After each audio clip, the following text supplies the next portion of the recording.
this video mga kapatid, bibigyan ko po kayo ng idea. Ang kagandahan po ng pabo is marami pong option na pwede nating ipakain. Kagaya ngayon, kaninang umaga, konti lang po yung gulay na nakuha ko po doon sa merkado. And then, ngayon, kumbaga, yung lahat ng gulay na nakuha ko kaninang umaga, pati prutas, sakto lang sa umaga. Ayun, binigay ko kaninang umaga. Tapos ngayon, ang ipapakain ko is, ayan, kumuha ba ako ng dahon ng Madrid de Agua. Tapos, wala na kasing saging na nakuna na ng bunga. Wala talagang no option ako eh. Kaya, pumutol ako ng isang puno. Bata-bata pa ito. Pero, parang tira ito nung bagyong Pino na tumama dito sa Cebu. So, ito, nagsapo ako ng kanyang puno. Tapos ito, natira pa po itong dahon at saka yung kanyang pinakapalwa. Ang gagawin ko nito is, gaganinin ko para isasama ko sa seeder. Uy, tigas.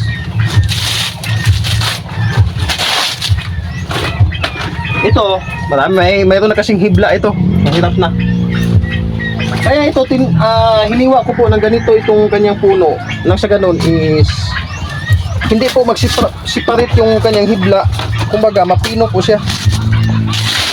Dahil, lalo na kung hindi matalas ang talim ng ating seeder.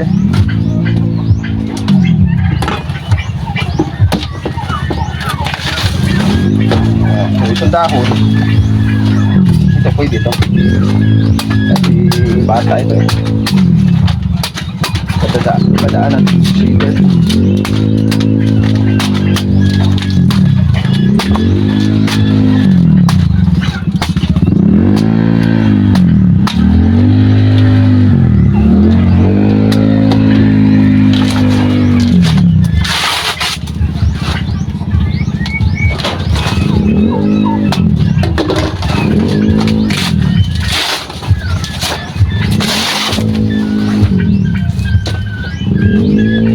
Pero bibihira lang akong gumagawa nito mga kapatid, kaya binidyo ko ito sa inyo para magkaroon po kayo ng idea. Ayan. So nagsama-sama na po dyan yung kanyang puno at dahon. Papadaan natin yan sa seeder.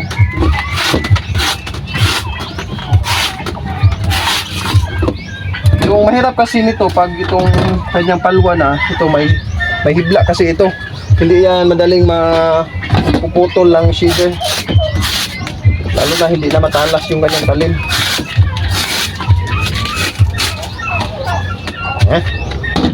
So,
Bali mga kapatid, ito na po yung kinalabasan. Pinagsalo ko na po o pinaghalo ko na yung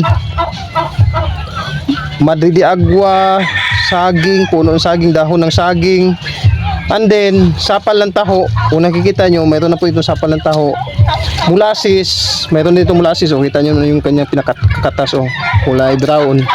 Ayan, o mayroon na po itong molasses. Tapos mais. Kaya ito na po yung pagkain ko sa hapon ito. Hindi ko na i-video ganina nung maghalo, pinagsama-sama ko. Ngayon dahil nagmamadali ng konti, hapon na kasi mga kapatid. Ganito po yung itsura ng mais na pinanghahalo ko. Ayan, mais. Tapos ngayon, yung kalahati nito is ito, kung mga dahon-dahon kanina. Oo na, libre ng pagkain. May maibigay na akong patuka sa aking alagang pabo. Sa aking alagang pabo. Kulang ng sabaw. Sa sabawan natin, iahog ng maayos. Ang kagandahan ng mga matid kasi sa pagkakataong ito, mayroon na po akong supply ng mais. Ayan, na nakukuha. Noong una, wala akong mais, ang ginagamit ko is bagaso. Ayan. Salamat sa Diyos, nagkaroon po ako ng supply ng mais. Pero parang naging exclusive lang ito sa akin mga kapatid. Hindi ko maaaring ibahagi kasi parang tulong lang ito sa akin ng aking nakilala. Ayan. At ang Baking Pabo Farm lamang sa muna ito sa ngayon.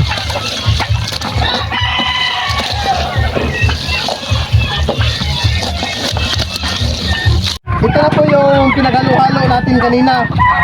Madrid de Agua, puno ng saging, dahon ng saging, sapal ng taho, tapos mais at saka molasses.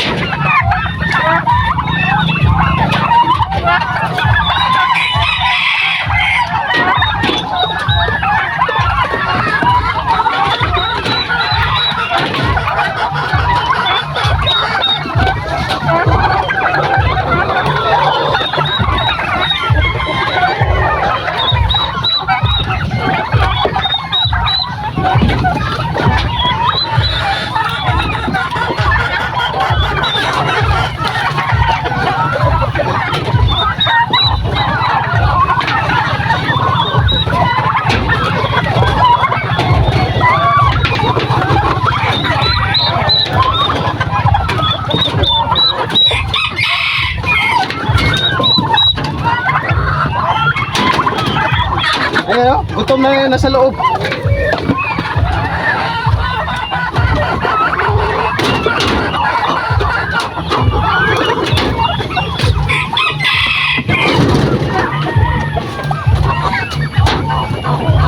Tapos mayroon pa dito sa kabila. At gutom na rin ito. Itong ating mga broadcasted.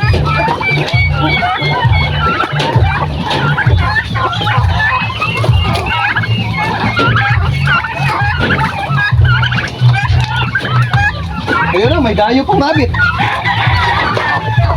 May lakisilong na rabbit.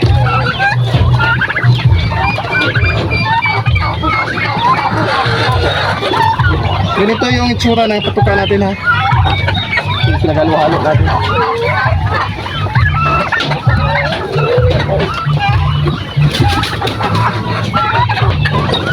So, ayun lamang po mga kapatid.